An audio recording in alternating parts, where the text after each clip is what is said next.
what you find out in your life when you're young, and you need to know this, all of you, is that you need to get good at least one thing. So you need to get very good at least one thing. You have to specialize in something. And that was really the point of an apprenticeship, right? Because you subject yourself to a master, and I'll use that term despite its connotations, let's say. You subjected yourself voluntarily to the discipline imposed in a single direction. The philosophers, Nietzsche, pointed out that nothing of any value could be attained, even on the front of freedom, without first subjecting yourself to intense voluntary discipline. And so he thought of voluntary slavery in some sense as the precondition for freedom. And you can think about that. Imagine that you're trying to learn to play a musical instrument. Or imagine what you had to go through when you learned to read. There's that initial process of skill automation, which is very painstaking and difficult.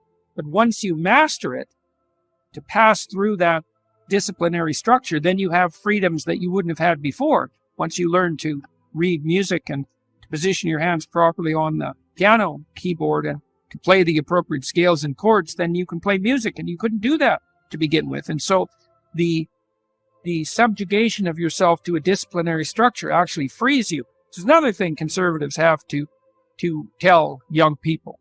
And then the other thing you'll note, that you do note as you get older, if you've gone through a disciplinary process or a multitude of them, is that they first narrow you as you specialize, but then as you get deeper and deeper into your specialization, the world broadens out in front of you. And so, for example, when I went off to do my PhD, I studied alcoholism. But in order to study alcohol and its effects on the brain, I had to study neuroscience and neuropsychology. And once I started studying neuroscience and neuropsychology, neuropharmacology for that matter as well, then I had to understand, well, turns out I had to understand, at least to the degree I was capable, the functioning of the entire brain, because alcohol washes the entire brain like water. And so I had to write a thesis, which is a disciplinary process, focused particularly on the genetic predisposition among males with multi-generational family histories of alcoholism to alcohol reward. And that's a very specific topic, but it didn't matter because as I got deeper and deeper into it, it started to reconnect to the whole world. And so it's extremely useful for you to master something. Pick something, or more than one thing, but start with something. And in some sense, it doesn't really matter what it is. It just matters that you do it. And what'll happen is you'll also develop the discipline that goes along with that process of self-mastery. And once you have that discipline instantiated because you subjected yourself voluntarily to a particular goal, you can take that discipline and subject yourself to other goals as a consequence. And so you don't have to worry that if you become a master of one thing, you become a jack of no trades. The greatest people I've met, I knew a great artist in Montreal. He was a very good friend of mine. And he was a licensed taxi driver and a licensed carpenter and a licensed boat pilot and a great interior decorator and extremely skilled socially and a great visual artist. He had that all at his fingertips, and that was multiple masters. He had served multiple masters and become a master himself.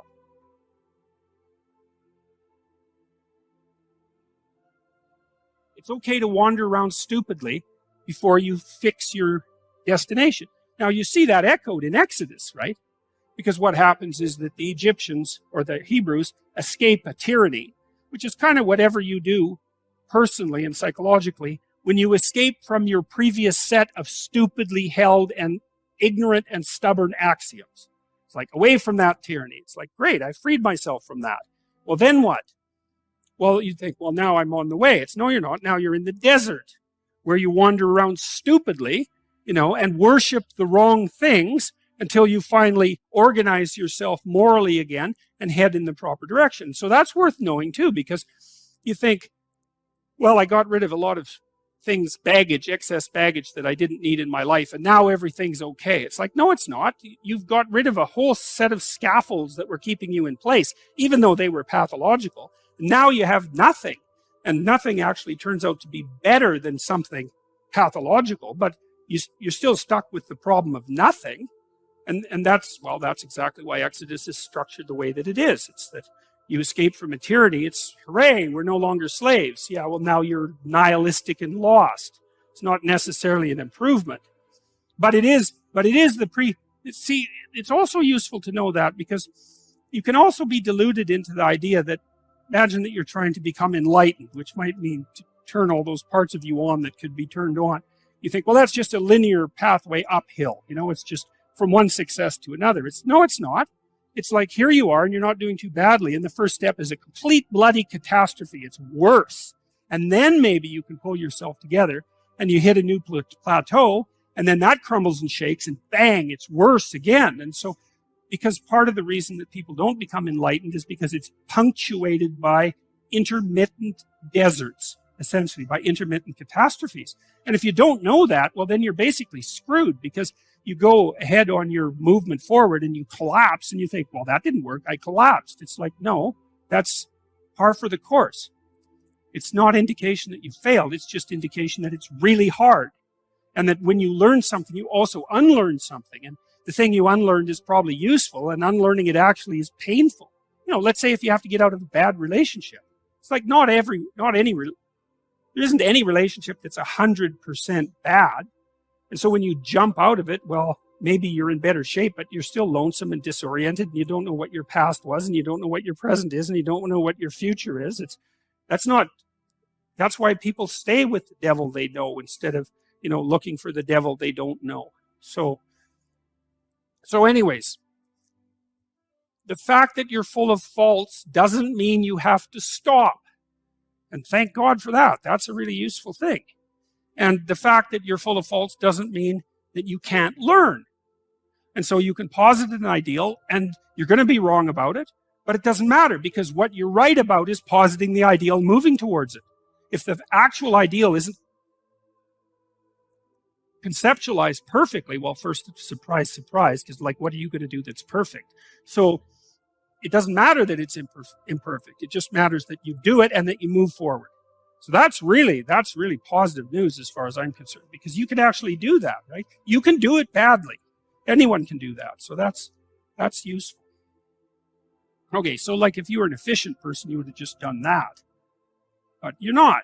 But who cares? You still end up in the same place. And maybe the trip is even more interesting. Who knows? Probably too interesting. Jung. I began to understand that the goal of psychic development, by which he means psychological development or spiritual development, is the self. There's no linear evolution. There's only a circumambulation of the self, a getting closer. It's like you're spiraling into something. Something like that. And the thing that you're spiraling into recedes as you move towards it and gets more and more sophisticated and well developed as you move towards it, because you're not going to run out of goals, right? No matter how much you have your act together, there's probably, undoubtedly, 30 dimensions along which you could get your act together a lot more. So, and some of those aren't even conceivable to you when you're in your initial uncarved state, let's say. You start the journey toward becoming a master by subjecting yourself to other masters. And that's really what you're supposed to do when you get educated, particularly in the humanities, because that's a apprenticeship with masters. And so you might think, like people often think when they won't discipline their children, that if you constrain your creativity in a single direction, you're going to eradicate your flexibility and your creativity, but you won't. You'll just bring order to your chaos. And once you do that, all that creative potential that you have within you will be much more likely to manifest itself. So it's very useful to seriously discipline yourself voluntarily, especially when you're young. You can find out what constraints you can abide within. You can find out how hard you can push yourself. You can find out how hard you can work. You can find out how productive and generous you can be. And all that's unbelievably useful. And then you can dial it back a bit so it becomes sustainable, But it's good to wear yourself right to the bone if you can while you're young, so you start to understand who you are. And you can't do that without pushing yourself right to the limit.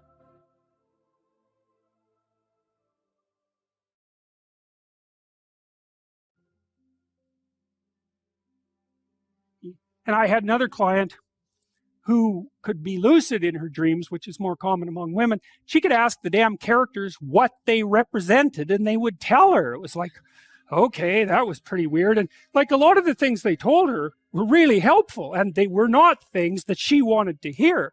She basically, one of them told her if she was going to live, she'd have to go visit a slaughterhouse. And the reason for that was because she was raised as a little princess and protected from horrible Mother Nature until she hit puberty, in which time she turned into an evil villain, because that's how the family worked. Perfect child, evil teenager, overnight. And then, well, that was hard on her, and she wasn't prepared because she thought the world was princess world, and, you know, she couldn't go through a butcher store without having a fit. And no wonder, you know, like, really, Jesus, you know, it's no wonder, but you do it. But she couldn't, so we used to go to butcher stores, and that would make her cry, and that she was a vegetarian, that would make her cry, and, you know, bemoan the cruelty of the world. And it's like, yeah, fair enough, man, those are bloody slabs of meat. It's like, I don't know why everyone isn't screaming when they walk through the butcher store, but you got to get used to it, man, because you can't live in the world otherwise. And so the dream character, who was a gypsy, told her that she had to go visit a slaughterhouse, which seemed rather impractical. And so I asked her if she could think of anything else to do, and she thought, well, why don't we go visit a funeral home and watch an embalming? And I thought, oh, good. That sounds like a fun way to spend a day. And so I phoned up a funeral parlor, and I said I had a client who was terrified of death. And I was a therapist who was also a little shaky on the concept myself. And so they had no problem with that. They deal with death all the time, which is really something to think about, right? A human being can actually have an occupation where they do nothing but deal with death, and they don't go stark raving mad. It's like, what the hell's up with that? It's like working in a palliative care ward where your clients that you know have a relationship, all they're going to do is die this week, next week, the week after. People do that. It's like, those people are tough, man. They're tough. So anyways, we went and watched this embalming, which was, I have a rather high level of disgust sensitivity, so it was a little on the rough side for me. But she sat there, and first, well, she was not, we were outside this little room, she was not looking at that, man, no way. And she'd kind of go like this, and, you know, that was pretty good. And then she'd go like this, and then she'd go like this, and then she watched it. And then she asked if she could go in, and she put on a glove and she touched the body, and she didn't have a fit. She didn't have a panic attack. And so she walked away from there learning that there was a hell of a lot more to her than she thought there was, and that she could see things that she didn't think she could see and live. And after that, she sort of had a touchstone. It's like, well, I'm kind of afraid of this. Well, is it as bad as going to see the embalming? No, it's not that bad. Well, I guess I can do it. It's like an initiation, right? She had an initiation. And so did I, you know, and I learned a lot from doing that. I learned that one of the things you need to do if you're going to be a human being is to prepare yourself to be useful in the face of death. And so when you have a parent that dies, which, you know, shatters people's ideas often, they can't even think about it. If you can't even think about that, man, you've got some thinking to do, because you need to be able to at least think about that, because otherwise you're just going to be a wasteland when it happens. And you never know, you could even have a higher ambition. Maybe you could even be useful when it happens, instead of being part of the heap of destroyed people who also have to be taken care of. You know, and that's brutal. You have to be brutal to be useful in the aftermath of your parents' death. You know, you don't get to crumble and fall apart. And no, you have every reason to. So you got to be kind of some tough monster to manage that. But do you want to be useful in the face of tragedy, or do you want to be pathetic?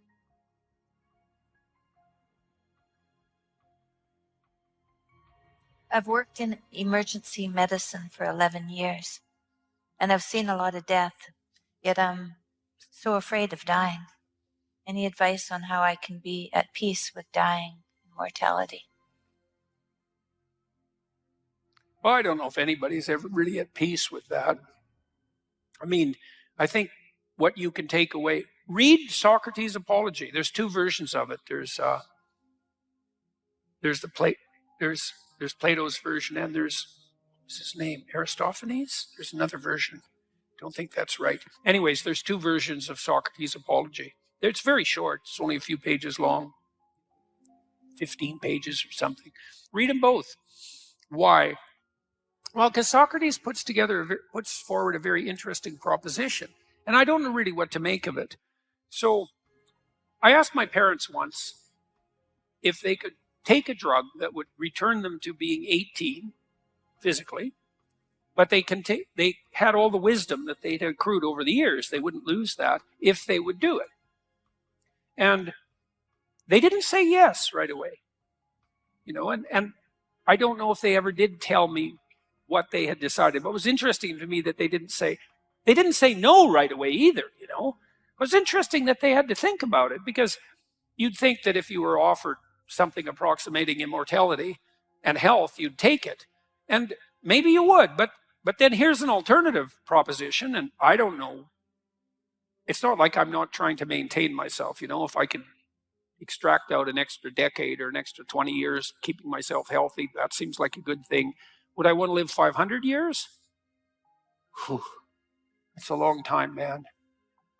1,000 years? I don't know. It's a long time. But the alternative is, truncated existence with death. And that's also not particularly palatable. And so is there a medicament for mortality? Well, but implicit in Socrates' Apology is the following idea. Imagine you lived your life fully. And that would mean that you said what you had to say when you had to say it. You did what you needed to do when you needed to do it. And you availed yourself of every opportunity that came your way, right? So you'd exhaust yourself in the service of your life, let's say. Maybe by the time you were old, you'd have had enough. And you could just let go. And, you do see this with people, is that, and we kind of know this even when we grieve. Maybe you have a relative who's 95 and they die, and people are sad, but you say, well, they lived a full life, and the fuller the life, the less, in some ways, the less catastrophic the demise appears to be. And so it might be that if you fully exhausted yourself, that your life would be enough. So I know, people, I mentioned this already, people who are old and they look back on their life, they're often sorrowful and regretful for the things they didn't do, the things they left undone and maybe now can't do. You could imagine those of you who've been parents, maybe have grown kids now, you think, well, if you could have children again, would you? And maybe the answer is yes, but another answer is, well, I had kids already. I already did that. And if you did that, well, maybe that's enough. We have grandkids now, and that's not exactly the same as having kids. It's kids light, right? And it's wonderful.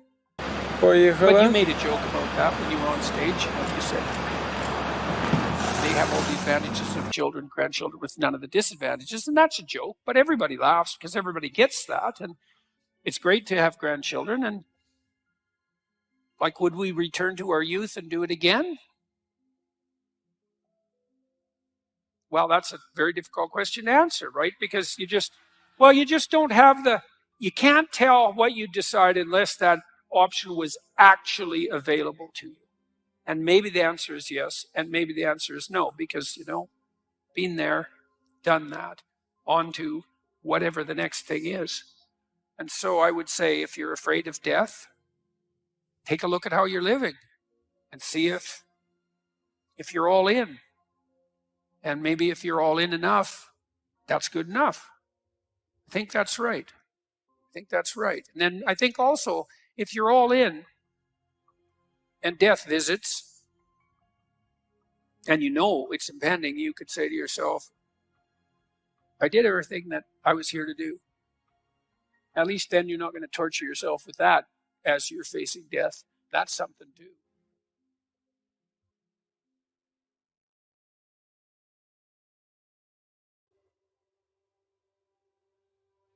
You have to be tough as a damn boot to be good.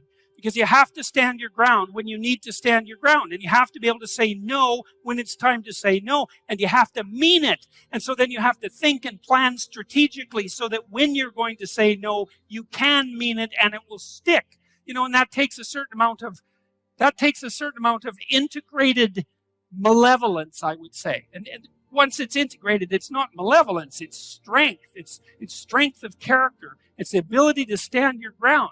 And you have to cultivate that. And you cultivate that at least in part by telling the truth.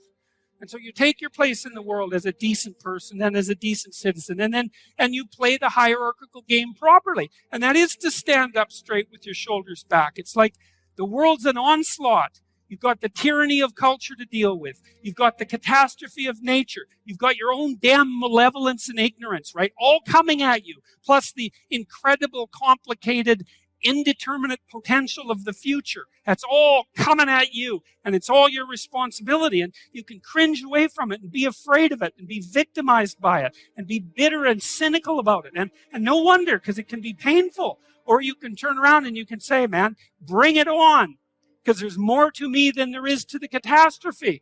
And this is what I discovered from looking at what I looked at. I looked at the darkest things I could look at, really, for 30 years. I was really a lot of fun to be around, I can tell you. I looked at the darkest things that I could think of, right? Not only what happened in Auschwitz and what happened in the Gulag, but personal issues. You know, it's like I wasn't so much interested in the totalitarians as a group. I was interested in the people who undertook the terrible acts that the totalitarians required. You know, the people who, I was just rereading Ordinary Men, and it was a story about a police battalion in Poland that trained ordinary policemen to take naked pregnant women out into the fields and shoot them in the back of the head. It takes a lot of training, by the way, before you can bring yourself to do that. And you aren't the same person by the end of it. It's pretty goddamn horrific. You know, and I was trying to figure out, what would it be like to be that person? Because we are that person. And then what would it be like to not be that person, right? To refuse to do that, to not participate in that. You know, and what I discovered by making that totalitarian proclivity personal was that there's more to us than there is to the horror.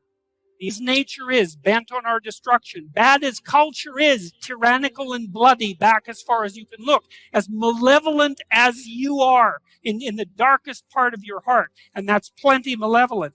The possibility that's within you that can well up, the courage and the truth and the ability and the skill and the willingness to set things right, if you are willing to set them right, is more powerful than all of that.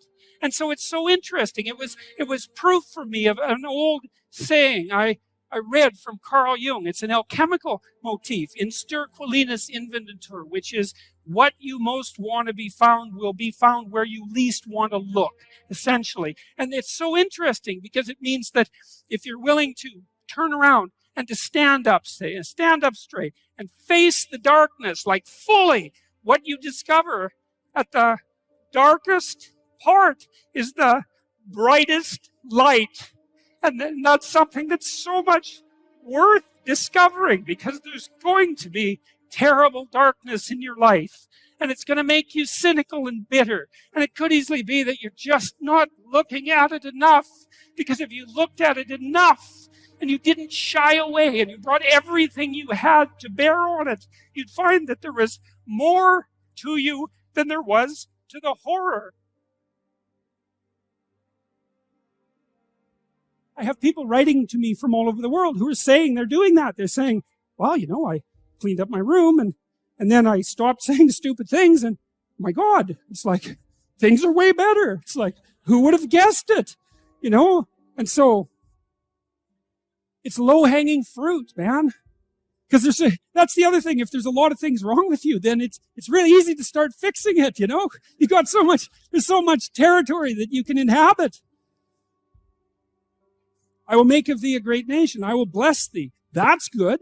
I mean, the whole nation thing, that's positive, but to have God on your side, that's, you know, you might want that when things get rough. That would be good. And make thy name great, and thou shalt be a blessing. Wonderful. That's a good deal. And I will bless them that bless thee. That's good too. And curse him that curseth thee. And in thee shall all families of the earth be blessed. That's something. That's something. Wouldn't it be something if you could wake up and your day was composed in part of people thanking you for all the good things you've done in the world? Wouldn't that be good? It's not impossible for that to happen. So Abram departed. Yes, as the Lord had spoken unto him. And Lot went with him. And Abram was 75 years when he departed out of Haran. That's old. Now Abraham lives a long time, but this is also part of the story. So he has a wife who can't have children. He has nothing. Obviously, he's been hanging around Dad's shack for a little too long, given that he's 75, right? It's time to get a fire lit underneath him a bit. And so he's not got much going for him, but he still decides to move forward. And I've seen this too, like if you don't have your destiny in hand by your time you're 30, it's rough. You start hurting. And if you don't have your destiny in hand by the time you're 40, then you really start hurting. And 40 is a real fork in the road. The fork in the road, that's always where you meet the devil, by the way. And that's because every time you have to make a decision, the possibility of evil beckons. That's why that is. I had a friend, I've told you a little about him, and he killed himself just after 40.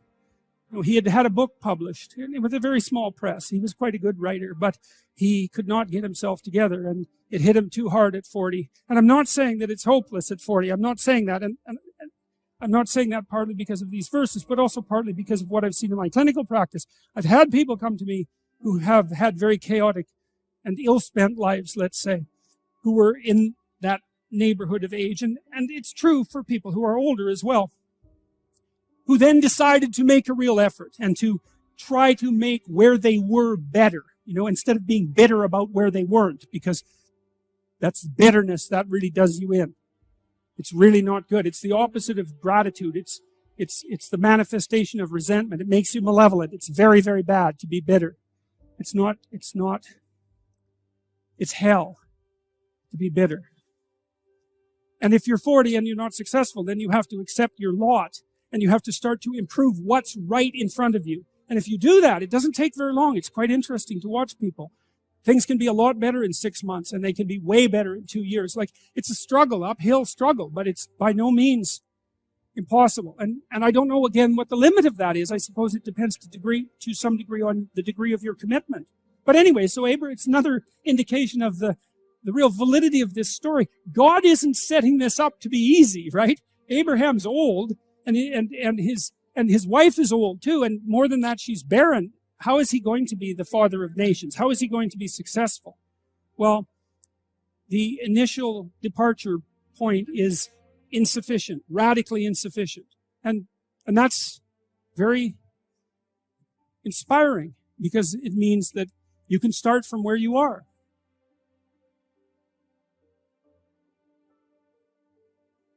And it's worth asking yourself. It's like, drop what you're doing that's foolish, that you know is foolish, and pick an aim that's worthwhile, to make things better for yourself, like you're worth taking care of, like you're worth something, and to surround yourself with people who believe the same and who are rejoicing in your accomplishments and unhappy when you fail, right? And you're comparing yourself to your accomplishments of yesterday and not to someone else's today so that you're not jealous and bitter. And you put your own house in order so that you're not cursing the world when some of its disarray might be your fault. And you're trying to pursue something meaningful and you're doing your best to tell the truth and all of that. And then you see what happens. Who the hell are you? You think you're a miracle of some bloody bizarre sort. We've been around for 3.5 billion years.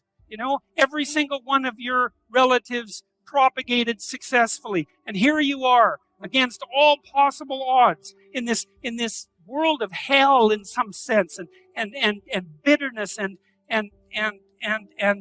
tyranny and malevolence. And yet God only knows what's inside you, this capacity for consciousness, the capacity to confront potential and to turn it into something good.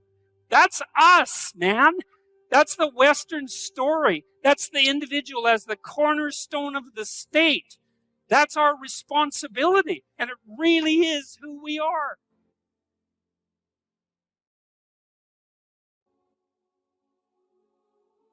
If there's something you want, you need about 5 arguments about why you want it. Because the probability that the person who's opposing you will have 5 arguments about why you shouldn't have it is very low. They just won't have thought it through enough. So the other thing that happens in the future authoring exercise is that you're asked to articulate the reasons for all the goals that come out of your vision of the future. So you're asked, like, why would it be good for you? Why would it be good for your family? Why would it be good for broader society? So that gives you 3 levels of argumentation right there. And if you have it articulated down into detail and it's related to other important goals, then you're a hell of a thing to argue with, because people just aren't that deep, by which I mean they just don't have that many levels of explanation or objection. And it's also really useful in relationship to your own mind, because if you want to do something that's difficult and that requires energy, a lot of different subsystems in your mind are going to throw up objections. It's like, well, maybe that isn't what you should be doing right now. Maybe you should be doing the dishes or vacuuming or watching TV or looking at YouTube. Or if you're really sneaky, when you're trying to do something hard, what your brain does is give you something else hard to do that's not quite as hard, so that you can feel justified in not doing the thing you're supposed to because you're doing something else useful. And if you give in to that temptation, which you often will, then it wins, and because it wins, it gets a little dopamine kick and it grows stronger.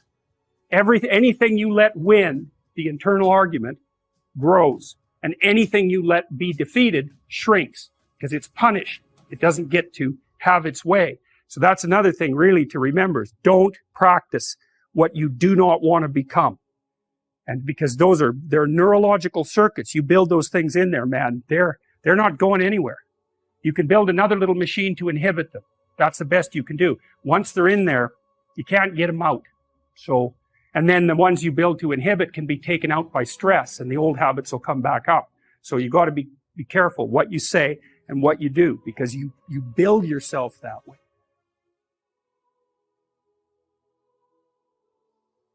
Well, you become what you practice. And so if you're high in neuroticism, it's going to take a lot of practice to get you all calmed down. But that's what you do in psychotherapy with people all the time, because a large number of people who are in therapy have higher than average levels of negative emotion, and you help them become stronger. And the way you do that is by strategizing with them and encouraging them to confront the things that they're afraid of and avoiding, and they become more able and more courageous as a consequence of doing so. And you can shift people quite a lot doing that. And that's what you do when you learn, and that's how you teach kids. And it's the universal mechanism of adaptation. And you try to speed that up in psychotherapy, and you can do that for yourself. Like this is a really useful routine. So look, you got a goal, and you'll see that as you progress towards the goal, there'll be obstacles that emerge, and some of them you don't want to confront. You're going to shy away from them, So maybe I have a client and they're being tyrannized at work and they need to get another job. And to do that, they have to put their CV in order, and they're embarrassed about their CV, and they don't even want to open the file on their computer that contains their CV, which they haven't looked at for 10 years and which contains nothing but a record of their dismal failures in the past as far as they're concerned. And that's a box that's locked, that's Pandora's box with a dragon in it, and they don't want to go anywhere near it. And no wonder, But if they're going to get another job, well, unless they get their resume together, they're stuck under the thumb of their local tyrant, and that's not a good deal. And so often what you do with someone like that is you say, just print your resume. Don't even look at the bloody thing. Just print it, turn it upside down, put it in an envelope, and bring it to the session the next week. And then the person will come back and say, that task that we agreed on, because you have to agree on these things, I didn't do it. I couldn't even sit at the computer. And so then you say, well, do you think this week you could just sit at the computer and think about opening your resume? And they might say, yes. And then they come back the next week and said, I didn't even sit at the computer and think about my resume. And then you walk the person through turning on their computer, and then opening up the dread folder and then reading the title of the horrible dragon resume, and then maybe opening it. And then you say, that's good enough for this week. And then maybe the person can go home and just open their damn resume. And then maybe they can print it out and bring it to you. And then maybe you can go through the sub-reptiles one by one, you know, and clean out the snakes. It's like, well, what were you doing between 2011 and 2013? And the answer is, that is the last thing that I want to discuss with anyone, right? So there's a lacuna, there's a hole in the account, in the autobiographical account, and chaos itself is looking through that with all that disorder and shame and malevolence lurking in the background, and no one wants to look at that and think, well, you didn't do a very good job between 2012 and 2013, and you've got a hole in your record, and we need to do something about that now. And so, you know, how do we address that so that you have a coherent account of yourself? And look, this could take a good while, right, to put that all back together. That's your whole past, to put that together in a manner that you could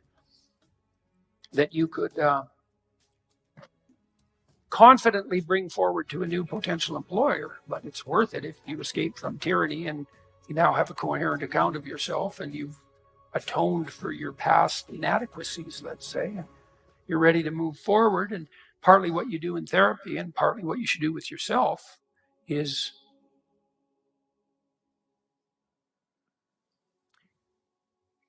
not hide all that in the fog, you know, so you know where you are, so you figure out where you're going, and then practice doing that. And then as you practice doing that, then that's what you become, and that will lower your proclivity to negative emotion, definitely, as you put your life together.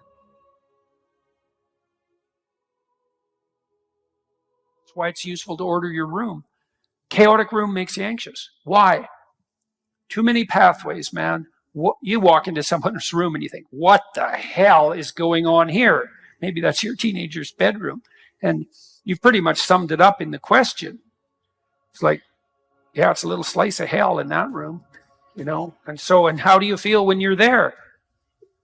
Like you'd rather be anywhere else. And no wonder, because everything in the room is broadcasting chaos and disorder at you.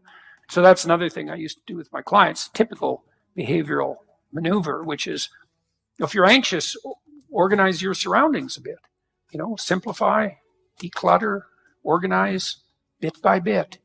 Order, habitable order. The habitable order that is good. All of that. It's a recreation of the original Eden, metaphysically speaking. And you can do that very practically, and then you practice that, and that'll sort you out.